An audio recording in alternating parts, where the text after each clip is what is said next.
ಇಷ್ಟವಾಯ್ತಾ?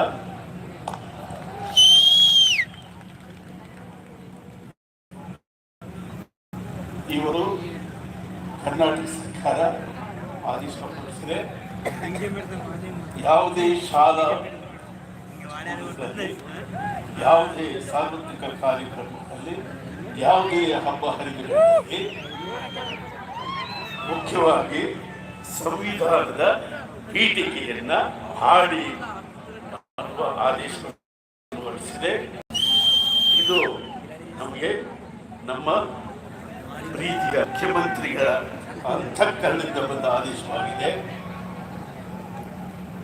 ಇಂತಹ ಒಬ್ಬ ಮುಖ್ಯಮಂತ್ರಿ ನಮಗೆ ಈಗ ಈ ಸಂದರ್ಭದಲ್ಲಿ ದೊರಕಿದ್ದು ಒಂದು ಭಾಗ್ಯ. ಬುದ್ಧ ಬಸವ ಅಂಬೇಡ್ಕರ್ ಅವರ ಮುಂದುವರೆದ ಭಾಗವಾಗಿ CM ಸಿದ್ದರಾಮಯ್ಯನವರು ನಮ್ಮ ನಾಡಿನಲ್ಲಿ ಈಗ ಬಾಳುತ್ತಿರುವ ವ್ಯಕ್ತಿಯಾಗಿ ನಮಗೆ ಗೊತ್ತಿದ್ದಾರೆ. ಸರ್ಕಾರದ ಆದೇಶದ ಪ್ರಕಾರ ಈ ದಿನ ಸಂವಿಧಾನದ ಪೀಠಿಕೆಯಿಂದ ಧ್ವನಿಯನ್ನು ಕೋರುವ ಒಂದು ಧ್ವನಿ ಬರುತ್ತೆ. ಆ ಧ್ವನಿ ಕೇಳಿದ ಕೂಡಲೇ ಜೊತೆಯಲ್ಲಿ ನೀವು ಹಾಡಿದ್ರೆ ಅಭಿವ್ಯಕ್ತಿ, ನಂಬಿಕೆ, ಧರ್ಮ, ಉಪಾಸನೆಯ ಸ್ವಾತಂತ್ರ್ಯವನ್ನು ಸ್ಥಾನಮಾನ ಅವಕಾಶಗಳ ಸಮತೆಯನ್ನು ದೊರಕಿಸಲು ವ್ಯಕ್ತಿ ಗೌರವ, ದೇಶದ ಏಕತೆ, ಸಮಗ್ರತೆಗಾಗಿ ಎಲ್ಲರಲ್ಲಿ ಸೋದರ ಭಾವ ಮೂಡಿಸಲು ದೃಢ ಸಂಕಲ್ಪಿಸಿ ನಮ್ಮ ಈ ಸಂವಿಧಾನದ ಸಭೆಯಲ್ಲಿ 1949 ನವೆಂಬರ್ ತಿಂಗಳ 26ನೇ ದಿನ ಈ ಸಂವಿಧಾನವನ್ನು ನಮಗೆ ನಾವೇ ಅರ್ಪಿಸಿಕೊಂಡು ಅಂಗೀಕರಿಸಿ ಶಾಸನವಾಗಿ ವಿಧಿಸಿಕೊಂಡಿದ್ದೇವೆ.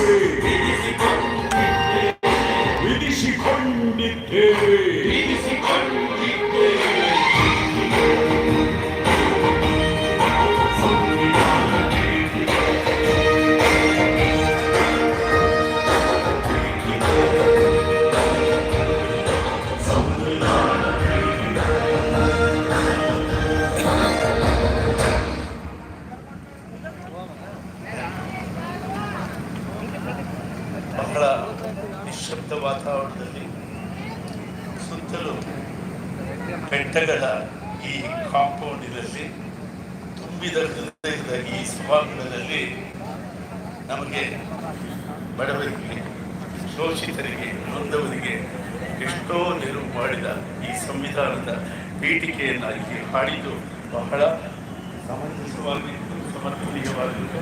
ನನಗೆ ಬಹಳ ಪೂಜ್ಯ ಕನ್ನಡಿಗರೇ, ಈಗ ಆ ಸಿನಿಮಾ ಗೀತೆಗಳ ನಂತರ ಮತ್ತೆ ಅವರ ರಾಮಾಯಣ ಕನಸಿಗೆ ಜಾರಿಸಿದೆ.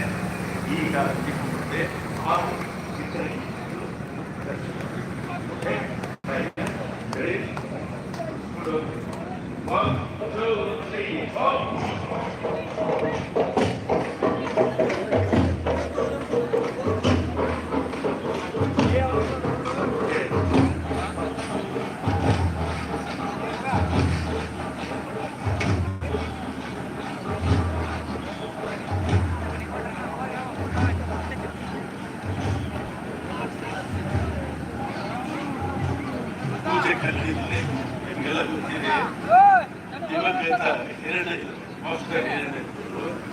ಒಳ್ಳೆ ಮಾತಾಡಿ ಮಾತುತ್ತಾರೆ.